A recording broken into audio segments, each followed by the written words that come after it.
Welcome to Bargain Bin Stories, and this week we're going to be looking at Assassination Games. And to be honest, I don't really have that much to say about it. The movie is largely just boring and tedious in my opinion. It's boring because our main character is largely a hitman with no emotions, and the few emotions he does have just sort of feel out of character considering how straight and narrow he plays it for the most part, where he's this cold professional that doesn't care about anything or anyone.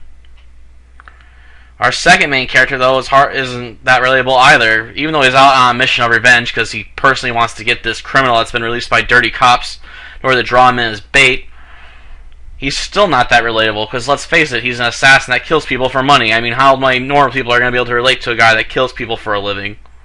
Not many. At least a person that kills people for no apparent reason other than he gets paid for it. And even though he's willing to kill this person for free, he's doing it because he has a personal vendetta. And that's another thing. It's tedious because you got all these alliances being formed and broken and betrayals and backstabbings. It just feels tedious and overly done. Like, just have them team up, kill the bad guy, and get the movie over with.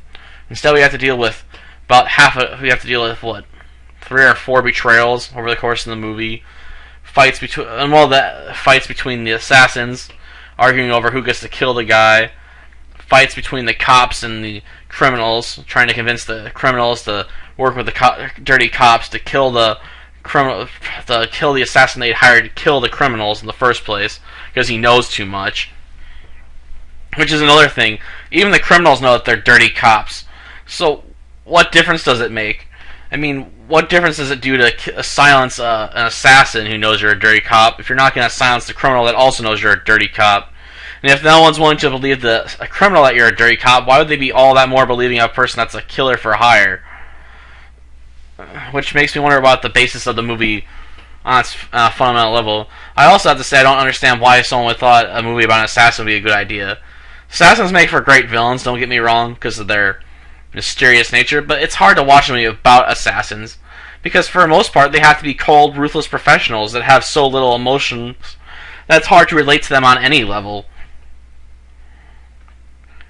And I guess I'm gonna see if I can get any footage up. I got hit for footage from Double Team right off the bat, practically.